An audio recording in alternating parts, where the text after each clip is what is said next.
hermanos, buenos días. Vamos a empezar nuestro estudio del día de hoy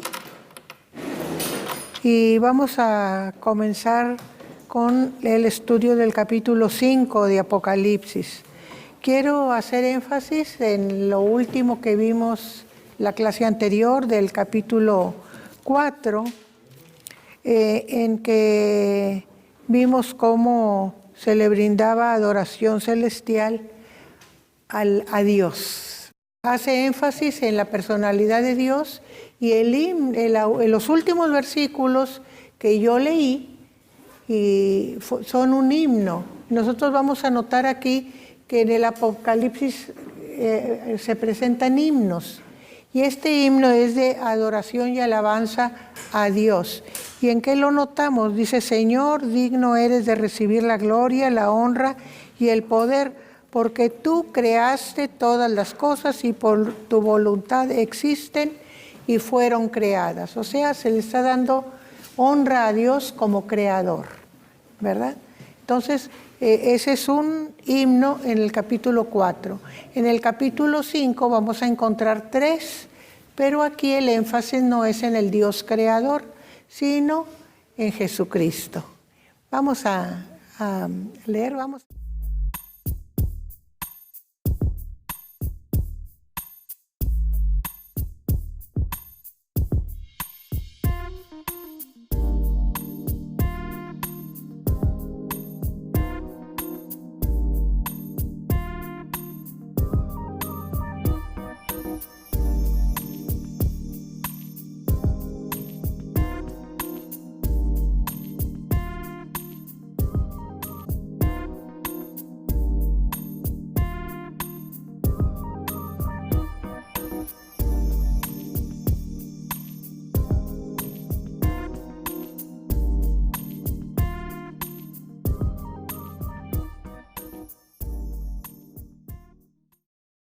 Vamos a ver, entonces vemos aquí, dice que la siguiente visión que tuvo Juan, recordemos que Juan ya no está en la isla de Patmos, está en el cielo, fue transportado al cielo y todas estas visiones son celestiales y son ya de los últimos días, ¿verdad? Está transportado de lugar y de tiempo. Y dice, y vi en la mano derecha del que estaba sentado en el trono, o sea, el que estaba sentado en el trono, el creador al que se le dio el himno, dice, y tenía un libro escrito por dentro y por fuera, sellado con 7 sellos en la mano, ¿verdad? De aquel personaje que está en el trono, que es Dios, tenía un libro. Los eruditos dicen, tenía un libro en la mano, pero generalmente pensamos así, ¿verdad? O así. Y dice, la escritura griega es sobre la mano, o sea, tenía la mano así y ahí tenía el rollo.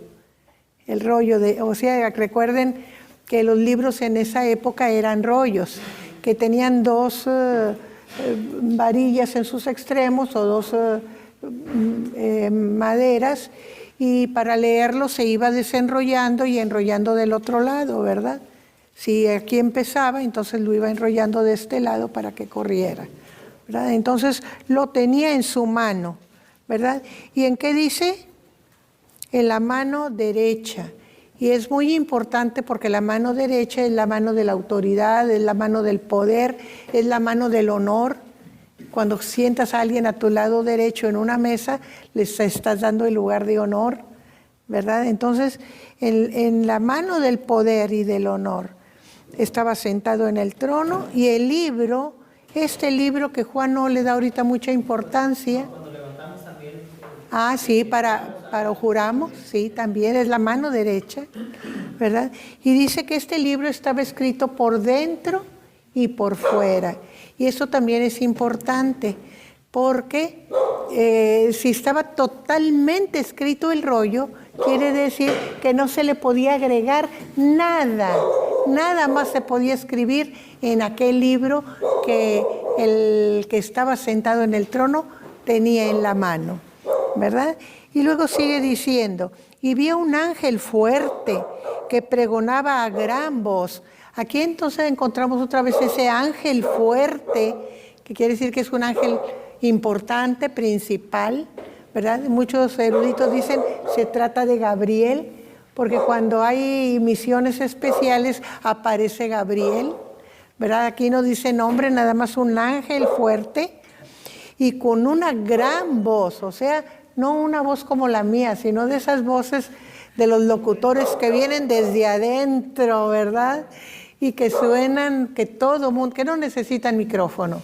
Y dice, ¿y qué dijo el ángel a gran voz? ¿Quién es digno de abrir el libro y desatar sus sellos? O sea, no está proclamando porque esa gran voz, ¿verdad? A ver, ¿quién? A ver, para que todo el universo sepa que se va a abrir el libro, ¿quién es? Y fíjense, digno de abrirlo, o sea que tiene méritos para hacerlo. ¿Quién es digno de abrir el libro? Y dice el siguiente versículo, el 3 dice, y ninguno, ni en el cielo, o sea, ni los ángeles, ni en la tierra, ni los humanos, ni debajo de la tierra, y aquí nos da la idea de los demonios, ¿verdad? Debajo de la tierra, en el Seol, podía abrir el libro, y fíjense, ni aún mirarlo, aunque Juan estaba viendo la visión, pero no hubo ninguno que pudiera ni siquiera mirarlo. Nosotros sabemos que la presencia de Dios, hemos hablado mucho de que es luz, Dios es luz, entonces es difícil verlo. Y tiene el rollo en la mano y me imagino yo que tenía la misma, vamos a decir, apariencia de luminosidad que no se podía ni ver qué decía, simplemente se veía que era un libro, ¿verdad? Nadie, ni siquiera que abrirlo, ni siquiera mirarlo, ¿verdad?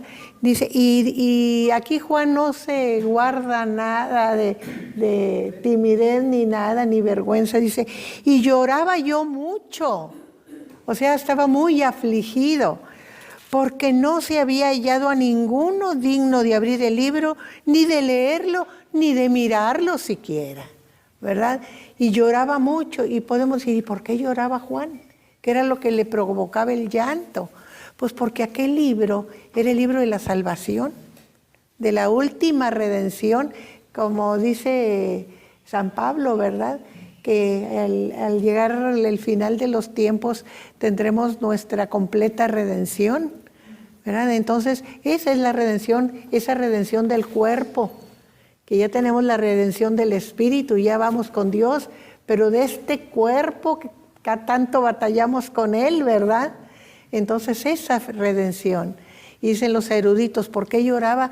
Pues porque la redención, aunque es tan importante, la que se hizo en la cruz para reconciliarnos con Dios, no tiene ni comparación con la final, porque el sacrificio de la cruz tiene consecuencias eternas, no nada más en esta vida. ¿Qué dice San Pablo? Si nada más nuestra relación con Dios, nuestra santificación, nuestra relación con Cristo tuviera lugar nomás aquí en esta tierra, seríamos los más miserables de los hombres. Pero gracias a Dios que tiene proyección hacia la eternidad. Y es precisamente de lo que Juan está pensando y está llorando mucho, porque si no hay nadie que abra el propósito de Jesús, al ser enviado y ser sacrificado, va a quedar inconcluso, ¿verdad? Por eso lloraba tanto. Hermana, ¿es por la redención de qué dice? Del cuerpo, hermana. Este cuerpo, de todos, hermana, de todos los que hemos creído en Cristo. Y Juan estaba ahí, sí. O sea, no, ya ese ya está con el Señor. Cuando nos vamos con el Señor en espíritu. El cuerpo todavía se queda aquí. Es por el cuerpo. Sí. Sí, ya en la redención completa, para vivir completamente, no nada más en espíritu, sino totalmente, ¿verdad? Con un cuerpo glorificado como el del Señor Jesucristo, ¿verdad? Entonces lloraba mucho Juan, ¿verdad? Porque no había nadie digno.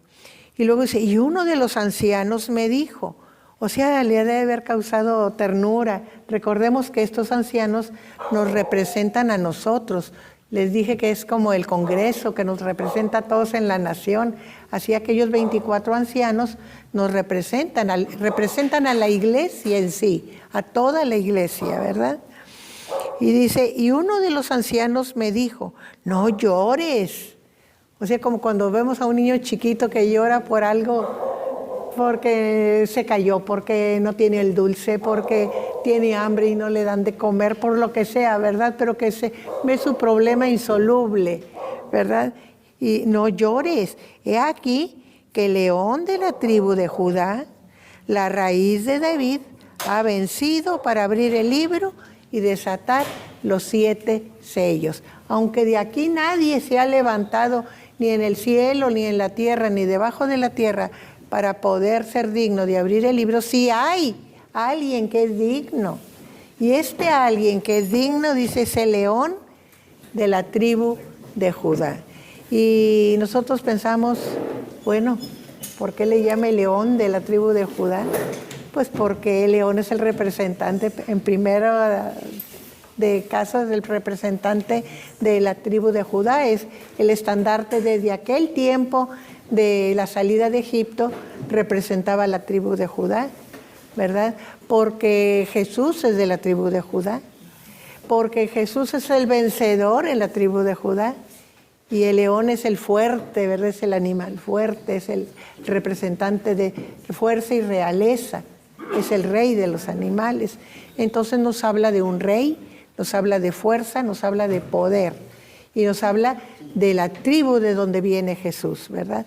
Y recordemos cuando vimos el libro del Éxodo, que en la bendición que Israel les da a sus hijos cuando está a punto de morir, le dice a Judá, y tú, Judá, cachorro de león, le dice a Judá, ¿verdad? Ya desde ahí está marcado que Judá, su estandarte va a ser el león, ¿verdad? Y le pronostica que de que su reino, ¿verdad?, va a ser para siempre, ¿verdad? De él va a salir. Y luego sigue diciendo, ¿verdad? Raíz de David, porque sabemos que a David se le hizo la promesa, también de la tribu de Judá, David, de que de su descendencia saldría el que sería rey para siempre. Y cuando nosotros vamos estudiando la historia de Israel, cómo se divide, cómo se forman 2 reinos, cómo pelean los reinos entre sí, cómo uno es llevado al exilio primero y el otro después, y cómo casi desaparece la dinastía de David, ¿verdad?, con todos los opresores, pero sin embargo ahí está. No se ve como las raíces que quedan después de que un árbol parece que se secó, pero al tiempo brota la raicita, ¿verdad? A mí me recuerdan mucho los naranjos. Cuando hay heladas, se secan totalmente se secan, y mucha gente luego los saca, ¿verdad?, porque ya no sirven. Pero cuando los dejas ahí, cortas el tronco seco y luego aparecen. Nosotros tenemos uno, ¿verdad?, que estaba varita cuando nos casamos y este año ya dio naranjas. Ya dio naranjas este año. Y era no estaba muerto, ¿verdad? Se murió con una helada, pero ahí estaba la raíz y ya dio fruto. Así también parecía que la dinastía de David ya no tendría fruto, pero de raicita que parecía sin importancia, brotó y salió la raíz de David, que es Jesucristo. ¿Y qué dice? Ha vencido para abrir el libro y desatar sus 7 sellos. Ya hablamos de que el 7 significa perfección y totalidad, ¿verdad? Entonces 7 sellos quiere decir que es totalmente cerrado, que no hay posibilidad de que alguien cualquiera lo abra. Y también de alguna manera implica secreto, porque si nadie lo puede abrir, pues es que todo lo que está allá adentro es secreto, ¿verdad? Yo me estoy acordando, me está viniendo a la mente ahorita algo que creo que en uno de los libros que lee Ramiro de allá de su tierra, que un señor cuando vivía mandó cerrar con pared un cuarto y les dijo a los hijos que nunca lo abrieran. Entonces estaba temerosa la familia, ¿verdad? Cuando se murió el señor, pues a abrirlo, pero ¿y qué iremos a encontrar? A lo mejor mató a alguien y lo encerró allí, ¿verdad? ¿Qué será que dijo que no lo abriéramos nunca?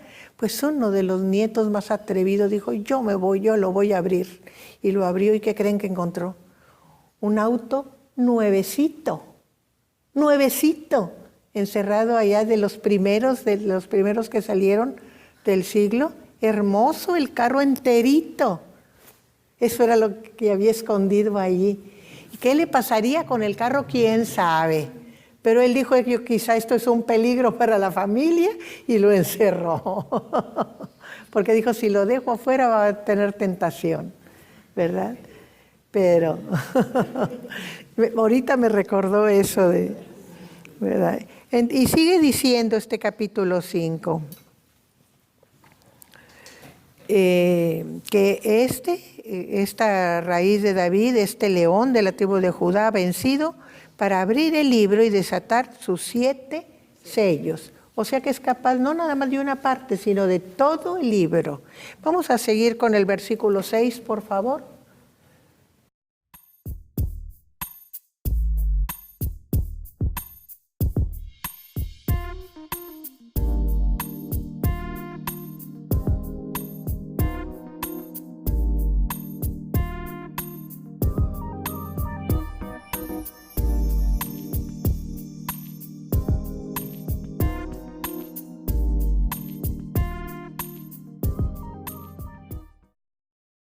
Entonces,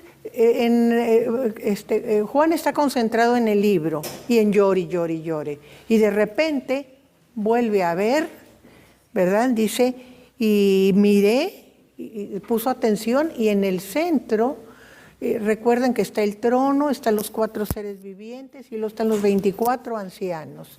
Y en medio de ellos, o sea, entre los seres vivientes que están muy cerca de Dios, muy pegados a Dios, y los 24 ancianos, ahí había un cordero, había en pie.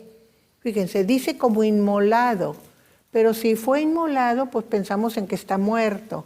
Pero aquí no dice que está muerto, que está en pie, o sea, está vivo, pero tiene todas las señas de haber sido inmolado. Así como Jesucristo se presentó a los discípulos con sus heridas, mete la mano, Tomás, aquí, y ve que soy yo, ¿verdad? En los huecos de sus manos, así se presenta ahí, pero como cordero y como inmolado. Y fíjense una cosa, ¿qué esperaría Juan ver? Al león de Judá, ¿verdad?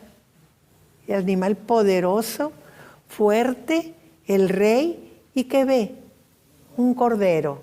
O sea, todo lo opuesto, porque un cordero es manso, es débil, es de un carácter muy apacible, ¿verdad? Los corderos dice que cuando van a ser muertos no abren su boca, o sea que todo lo diferente a un león. Pero ahí estaba un cordero como inmolado, en pie, que tenía 7 cuernos y 7 ojos.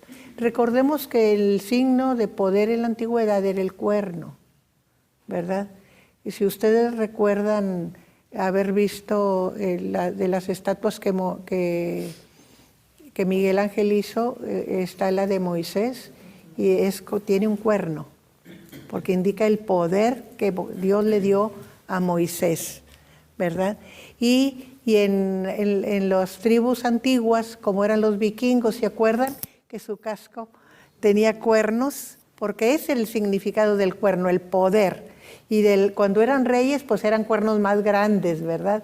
El cuerno es más primitivo que la corona. La corona ya es posterior, ¿verdad? Pero indicaba poder. Y dice que 7 cuernos, o sea, el poder absoluto, ¿verdad? Y también tenía 7 ojos. Y de los 7 ojos, Juan mismo nos da la interpretación, ¿verdad? Que dice, los cuales son los 7 espíritus de Dios enviados por toda la tierra. O sea que ese cordero tiene la capacidad de estar viendo todo lo que sucede en la tierra siempre, ¿verdad? Está al tanto de todas las circunstancias, de todos los seres, de todas las necesidades o situaciones que la gente pasa, ¿verdad? Entonces ya tenemos una imagen ahí que está viendo Juan. Dice, y vino y tomó el libro de la mano derecha del que estaba sentado en el trono. O sea, caminó de la parte de donde estaba, llegó hasta el que estaba sentado en el trono y de la mano del que estaba sentado en el trono tomó el libro, ¿verdad? Entonces era el único digno de tomar el libro, de abrir sus sellos y de mirar en el libro. Muy bien, seguimos con la lectura, el versículo 8.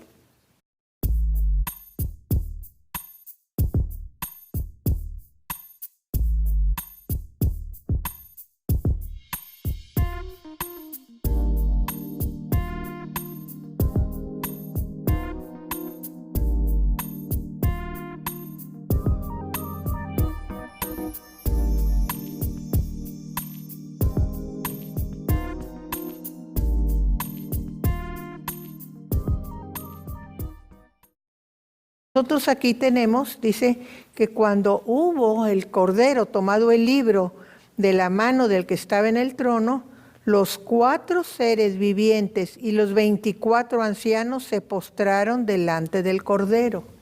O sea, inmediatamente que tomó el libro, hubo una adoración. Esto quiere decir que es como son las coronaciones, o como son las imposiciones de cargos, que recibes un honor especial, ¿verdad? Una misión especial. Entonces, en ese preciso momento, todos adoraron.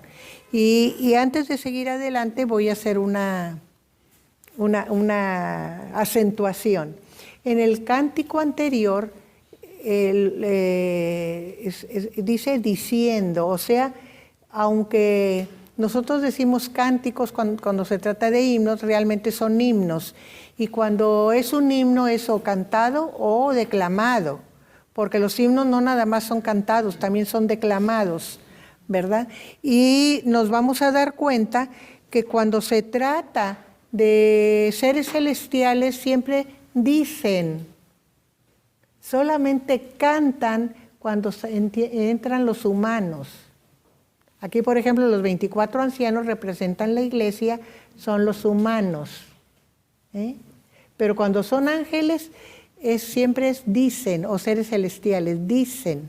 Si se fijan, en el capítulo anterior, dice, terminando el versículo 10, dice que echaban sus coronas delante del trono, diciendo. ¿Por qué? Porque intervenían todos. Entonces, cuando intervienen todos es diciendo, ¿verdad? Los eruditos dicen que porque los únicos que tienen la capacidad de cantar son los humanos, que los seres celestiales no cantan, dicen. Y nosotros generalmente en el tiempo de Navidad, que aparecen los ángeles, y siempre interpretamos como que cantando, pero la Escritura dice que diciendo, nomás que no ponemos atención en eso. Por eso yo quise ahorita acentuarlo, ¿verdad? Hermana, sí. Tengo una duda. Y por ejemplo, cuando las huestes de los... en una parte del Evangelio dice que huestes de ángeles cantaban. No, ¿No? dice diciendo. Eso es lo que le digo, que no ponemos atención. Dice diciendo. Qué interesante. Sí, ¿verdad? Entonces, ese primer himno del versículo 4 es hablado. Ahora, dice cantaban, ¿se fijan? Cantaban, aquí sí dice cantaban un nuevo cántico. Y este es el primer cántico para el Cordero. Es el primer cántico aquí en el versículo 5, ¿verdad? Y sí, porque intervienen ya los humanos. Aunque están adorando los 4 seres vivientes, pero están los 24 ancianos que representan a toda la iglesia. Entonces cantaban. Cuando intervienen los humanos hay canto. hay canto. Y dice que tenían arpas, todos tenían arpas y tenían copas llenas de incienso, que son las oraciones de los santos. O sea, todos tenían arpas, pero no todos cantaban. O sea, todos tocaban, pero no todos cantaban, ¿verdad? Y todos ofrecían a Dios las oraciones de los santos.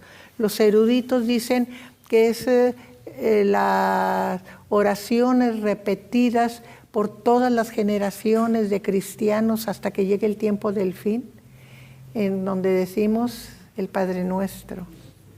Padre nuestro que estás en los cielos, santificado sea tu nombre, venga a nos tu reino, hágase tu voluntad.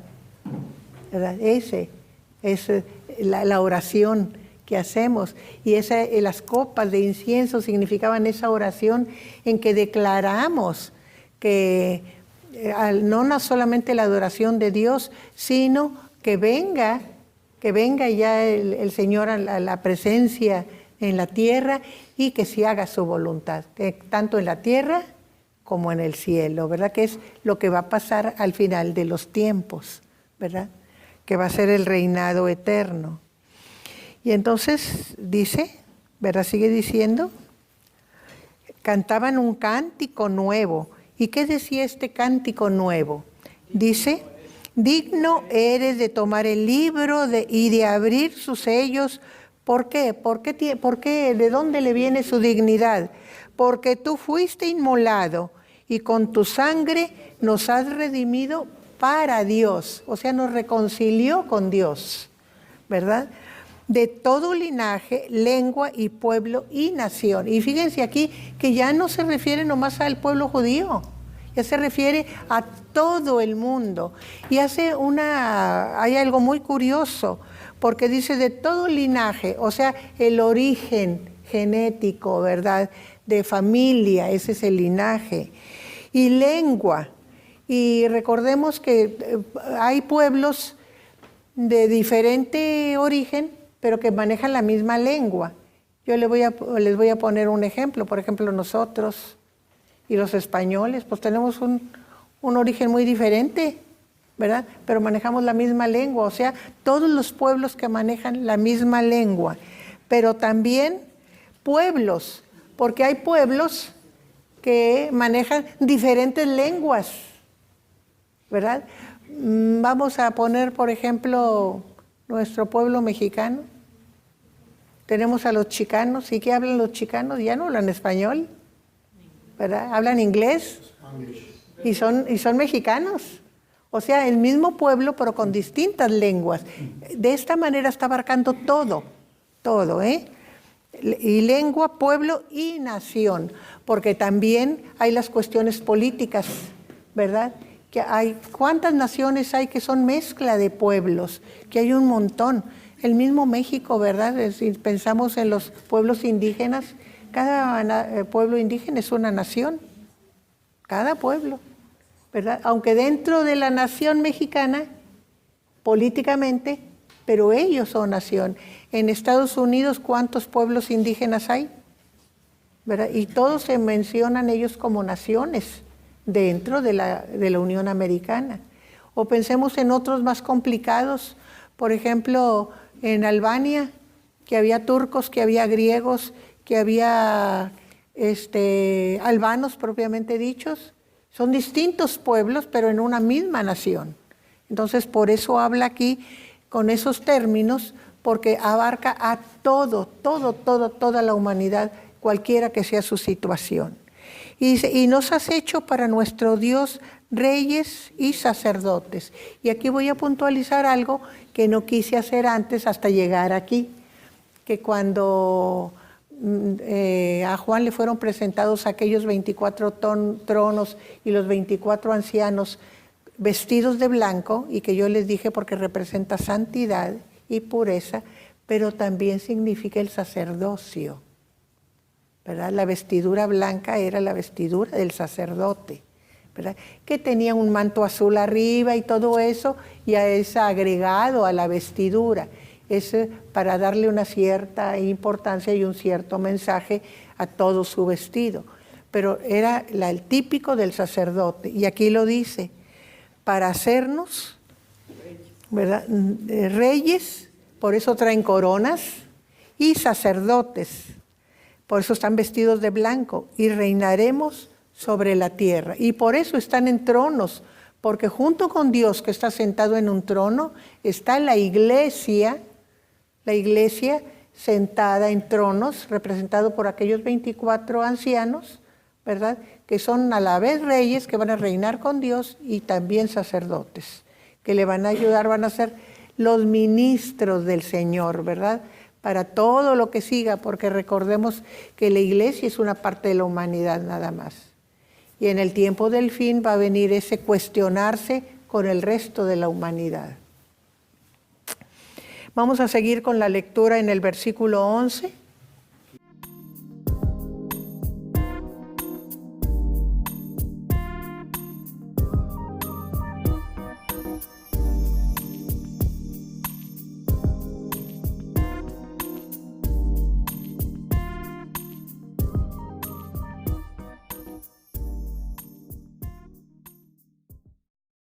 Y aquí nosotros vemos un grupo diferente. Dice, y miré y oí la voz de muchos ángeles alrededor del trono y de los seres vivientes y de los ancianos, y su número era de millones y millones. Aquí ya se sumaron los ángeles a los primeros que estaban adorando, que eran los 4 seres vivientes, los 24 ancianos, ya se sumaron millones y millones de ángeles, ¿verdad? Entonces, es las huestes celestiales que están ofreciendo adoración al Cordero. ¿Y qué dice enseguida? Que decían. Aquí vemos que cuando ya entran los ángeles ya no cantan, ya dicen, ¿verdad? Que decían a gran voz. Y ahí viene el himno. Este es el himno. El Cordero que fue inmolado es digno de tomar el poder. Y aquí es una serie de atributos, vamos a decir, de dignidades que se le dan al Cordero, ¿verdad? Primero el poder, o sea, que tiene toda la autoridad para ejercer, para hacer, para decidir. Y riquezas, tiene todos los recursos que pueda necesitarse a su disposición. Por eso dice que pues si el Señor es el dueño de todo, ¿verdad? No más es cuestión de que nosotros estemos bien con Él y Él nos procura lo que necesitamos. La sabiduría. Una de las cosas que más nos fallan como humanos es ser sabios en el momento oportuno, porque los errores que cometemos es por falta de sabiduría. Y como seres humanos, las grandes personalidades les pasa lo mismo.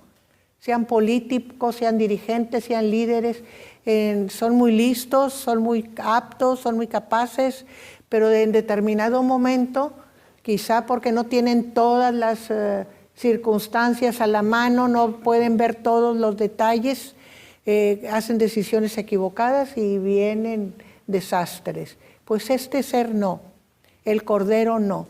El Cordero tiene toda la sabiduría, o sea, sus decisiones van a ser siempre las correctas, las justas, las adecuadas. Entonces, y también tiene la fortaleza, porque podemos tener todas estas características que ya citamos antes, pero si somos débiles en nuestro organismo, que no aguantamos las tensiones o que no aguantamos la fatiga o que no aguantamos, nos vencen, ¿verdad? ¿Recuerdan cuando Moisés estaban luchando con los amalecitas y se cansaba y bajaba los brazos, ¿verdad? Y no tenía fortaleza, tuvieron que ayudarlo, Ur de un lado y Aarón del otro, para sostenerle los brazos, porque cuando los tenía arriba, los hebreos ganaban. Entonces ahí es donde vemos qué necesaria es la fortaleza en ciertos momentos. Pues el Cordero tiene toda la fortaleza también. Y entonces lo último dice, la honra, la gloria y la alabanza. Estos 3 atributos son los que nosotros como humanos le damos, ¿Se dan cuenta? Los otros son inherentes en Él, pero estos últimos dependen de nosotros. Nosotros se lo damos la honra, esa distinción, ese que es un ser especial, ese que es lo máximo para nosotros. De esa manera lo honramos obedeciéndole, lo honramos creyéndole, esa es la honra. Y luego el reconocimiento, luego la gloria, ese resplandor que le damos, que Él tiene en sí, pero que nosotros le damos al confiar plenamente en Él. Dice San Pablo que la gloria de Él son a los que les escribe, ¿verdad? Ustedes son mi gloria, ¿verdad? Dice. O sea, son los que hablan de mí, de lo que yo soy, ¿verdad? Por eso es la gloria. Con nuestra manera de ser, con nuestra actitud, con nuestra presencia, la manera como nos presentamos ante el mundo, es si le damos honra, gloria a Dios y a Jesucristo o lo blasfemamos, ¿verdad? Con nuestra actitud y nuestro comportamiento, ¿verdad? Y sigue diciendo, ¿verdad? Ya vimos el honor, la gloria y la alabanza, que sabemos que el reconocerlo, el dedicarle tiempo especial, el cantar, el leer su palabra, ponerla en práctica, el cantarle todo el tiempo, es la alabanza al Señor, ¿verdad? Entonces esto es de parte de nosotros para el Señor. Y vamos a seguir con la lectura del versículo. Este es el segundo himno del Cordero. Ya vimos el primero que era dicho, este segundo. No, el primero que era cantado. No, sí, el cántico nuevo. Y luego el segundo cantado, es dicho, ¿verdad? Decían, es dicho. Y luego vamos a seguir ahora con el versículo siguiente. Es el 13, ¿verdad? Seguimos con el 13.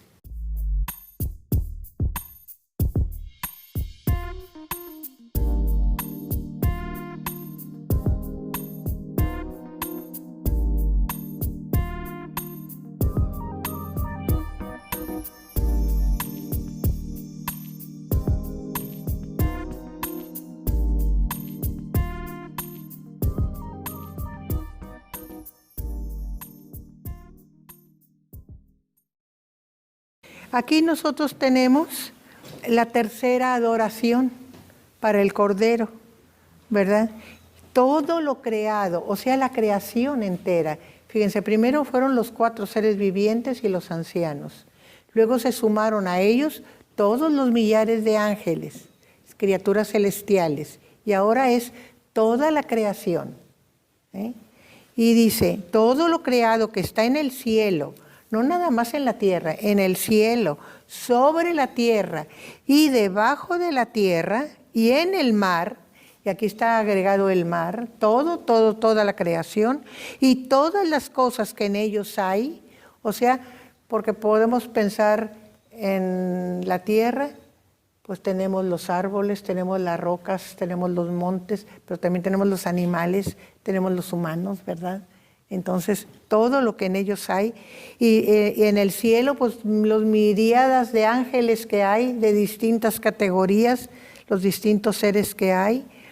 Y luego, debajo de la tierra, pues aquí podemos pensar hasta en los demonios, ¿verdad? Porque son los que están en la oscuridad, ¿verdad?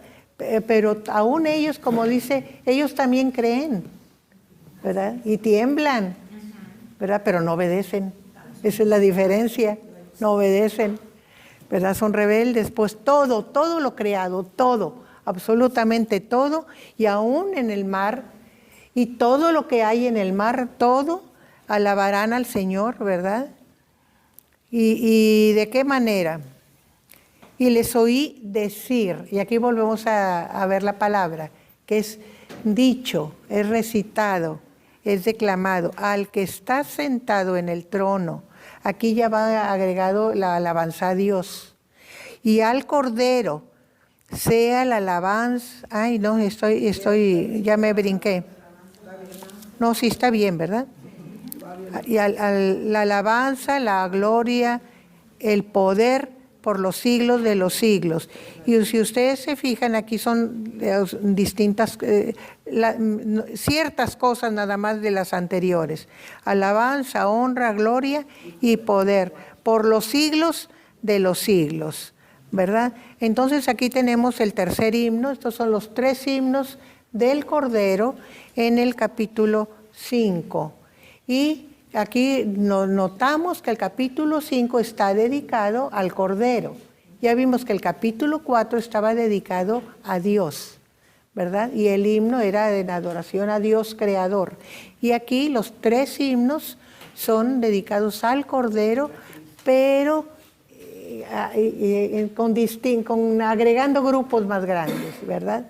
Primero los 4 seres vivientes y los ancianos, luego se agregaron en el segundo los ángeles y en el tercero todo lo creado, todo, absolutamente todo lo creado. Son los 3 himnos al Cordero. Y los 4 seres vivientes decían amén. O sea, mientras todos cantaban, los 4 seres vivientes decían o hablaban, decían amén, ¿verdad? Y los 24 ancianos postrados sobre sus rostros y adorando al que vive por los siglos. O sea, en una postura de adoración total, ¿verdad? Entonces aquí tenemos todo el capítulo dedicado al Cordero. ¿Vieron? Entonces, los 24 ancianos es la iglesia representada. Sí. ¿Y los 4 seres vivientes? Son, lo explicábamos al principio, algunos dicen que son características de Dios, están muy cerca de Dios. Y cuando hablan ellos es como si hablara Dios, ¿verdad? Y otros dicen que son criaturas celestiales de muy alta categoría, que prácticamente son los, vamos a decir, primeros ministros de Dios, ¿verdad? Pero hay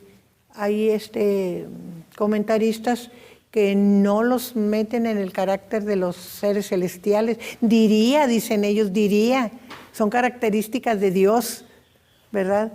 Pero pues yo les dije que pues relean y relean y relean y a ver qué deciden cada quien, ¿verdad? Eso no es dogmático, sí. A mí, no sé si hay alguna relación, me llama la atención, hay un cierto parecido con la visión de Isaías. Ah, sí. En la visión de Isaías se habla de, en este caso sí dice el nombre, de los querubines, y que tienen 6 alas, como los tienen estos seres vivientes, sí. También tienen 6 alas. Sí. Y en esa visión está algo parecido en lo que hacen con esta visión que tiene Juan. Entonces no sé si hay alguna relación entre esos seres claro. y los querubines. Recuerden que lo que estamos viendo aquí no es totalmente nuevo. Ya el Señor lo había estado profetizando desde tiempo antes. Y en los profetas, entre los más importantes en el Antiguo Testamento, que hablan de los tiempos del fin, pues está Isaías, está Daniel, que tiene también las visiones, está Ezequiel, está Zacarías, ¿verdad? O sea que en muchos pasajes, a veces una cosa o chispazos, pero lo da. No, hay ciertas diferencias. ¿Por qué? Porque el tiempo, la visión, la manera de interpretarlo es diferente. Por ejemplo, en Ezequiel, creo, los 4 seres vivientes se representan con ruedas y en las ruedas están los ojos, ¿verdad? Es una manera diferente. Allá se tenían que mover los seres vivientes para hacer todas las funciones de Dios. Aquí no. Aquí están fijos ahí y no necesitan sus miles de ojos que tienen, les basta para estar al tanto de todo, ¿verdad? Y los tienen en las alas, ¿se fijan? En las alas no tienen ruedas, sino tienen para que estén los ojos. Dice que todos cubiertos de ojos, pero allá están en las ruedas y se movían y tenían 4 caras, Cada uno tenía, o sea, hay diferencias en las visiones, pero recordemos que Ezequiel es en el tiempo del destierro, ¿verdad? Y este tiempo de Juan, pues ya es después de la venida de Cristo, y de una época a otra, pues hay como 500, 600 años, ¿verdad? O quizá hasta un poco más. Isaías es de los más antiguos, son 800, ¿verdad? Pero Isaías también tiene muchas imágenes de esto mismo que estamos viendo que Dios le dio para que el pueblo se fuera preparando, porque nosotros no somos dados a aceptar las cosas cuando nos las dan de golpe. Las tenemos que ir recibiendo, ir asimilando, irlas aceptando para que entren en nuestra mente, porque si no nos cerramos y no aceptamos nada. Por eso siempre decimos que la revelación debemos de cuidar cómo la interpretamos, ¿verdad? Nos las va dando Dios despacito, a gotitas, a medida que la podemos ir comprendiendo y absorbiendo, hasta que viene la revelación más completa, final en Jesucristo, de lo que es Dios, y luego esto de los tiempos finales, ¿verdad? De cuando venga Él otra vez. ¿Por qué es importante? Porque tenemos que estar preparados, porque si no sabemos nos descuidamos y podemos perdernos de ese hermoso final de triunfo, de victoria que el Señor tiene para nosotros. Este libro es precisamente para eso, para prepararnos. ¿Sí, pastor? Sí, cuando Dios le da a Moisés la visión de cómo realizar el tabernáculo, le dice ahí la palabra que la visión era conforme al verdadero tabernáculo que está en los cielos, ¿verdad? Y recordemos también que encima del arca del pacto, de la alianza, ¿verdad?, había dos ángeles. Dos querubines. Exactamente, sí. Dos querubines representando este mismo, ¿verdad? Sí. Pero aquí está de una manera espiritual, sí. En la otra era una representación. Y igual que Isaías dice que tenía 6 alas, y sus alas, con dos de sus alas se tocaban. Se tocaban las alas, uno al otro, ¿verdad? Las otras volaban. Y en el centro, como está aquí también representando, en el centro de los querubines era donde se manifestaba la presencia de Dios o la Shekinah, ¿verdad? Entonces, vemos que es una representación con algunas diferencias, porque ¿verdad? Son parciales. Ajá, son parciales. No tenemos la capacidad de entendimiento como para captar todo lo que es Dios y todo lo que es celestial. Entonces nos los va dando en dosis, ¿verdad? Y esto nos enseña también que no podemos traer una revelación del principio de la Biblia y ponerla sobre lo último, porque la revelación es paulatina y la revelación más completa es lo último, ¿verdad? Porque muchas veces nosotros traemos cosas del Antiguo Testamento y las queremos aplicar después de Cristo, y ya vino Cristo.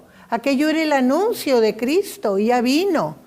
Y esos son los errores que muchas veces cometemos como cristianos, porque como que nos enfocamos, nos aferramos a un detalle determinado y sentimos que es la verdad absoluta. Y entonces la queremos traer al presente, olvidándonos que ya vino Cristo. De ahí se originan las herejías, precisamente porque mal usamos la revelación de Dios, no la llevamos en su secuencia. Pati, por favor. Sí, es interesante saber cuando Dios habla acerca de todos estos temas que de alguna manera como humanos nos llama mucho la atención, ¿verdad? Entonces a mí me resalta, o para mí es muy importante la palabra semejanza, porque no hay otra forma de representar algo espiritual tal y cual a nosotros los humanos. Entonces tiene que usarse representaciones. Y que nuestra mente es tan pequeña, tan finita para la grandeza de la revelación divina, que Dios tuvo que haber hecho eso para que nosotros en poco pudiéramos como que entender o comprender lo que es divino, ¿verdad? Entonces, el profeta, cualesquiera, que hable de una profecía, pues lo veía de acuerdo a toda su información, sí, ¿verdad? de su época, sí. O sea, considerando No, la su época, época, sí. su bagaje También, cultural, sí. todo lo que se estaba moviendo políticamente, económicamente, todo influía. Entonces, él simplemente escribía lo que para él era, ¿verdad? Como lo podía él Como podía explicar. transmitirlo, Sí. para que la gente que lo leyera pudiera Entendiera. comprender, Sí. ¿verdad? Entonces esto es interesante para poder comprender los tiempos y decir, bueno, ¿qué quiso decir el Señor Dios a través de en este tiempo, de este profeta, y cómo se fue dando dosificadamente, como bien lo dice usted, dependiendo de la época, dependiendo del profeta también? Entonces, porque ni ellos mismos sabían lo que estaban escribiendo, o sea, no lo comprendían en su totalidad. Entonces era fuerte el mensaje, pero ellos lo recibían de una manera y tal y cual ellos lo escribían. Entonces el Apocalipsis también es un libro muy interesante, pero que nos habla de esa victoria, ¿verdad? De ese gozo. En lugar de intimidarnos, pues debe de disfrutarlo y orar para que Dios nos muestre. Como bien decía usted, ustedes lean y ustedes vuelvan a leer, porque al final de cuentas, Sí. la iluminación de la revelación, pues Por el Dios nos la tiene Espíritu. que dar, ¿verdad? Sí. A través del Espíritu Santo. Sí, gracias, Pati. Miren, realmente esto es lo que tenemos. Ay, perdón, sí, hermano. Sí, reforzando lo que dice la hermana Pati, por eso Juan utiliza la palabra como. Y esto se menciona a través de la historia propia de México. Cuando llegaron los españoles, los autóctonos, ¿verdad?, los nativos de nuestra tierra, describían a los buques como casas flotantes. Ellos no le decían buques, no tenían esa palabra, ¿verdad?, barcos, porque no había esa palabra en su idioma. Les decían como casa flotante. Dijimos al principio que empezamos a estudiar el libro que por eso está lleno de simbolismo.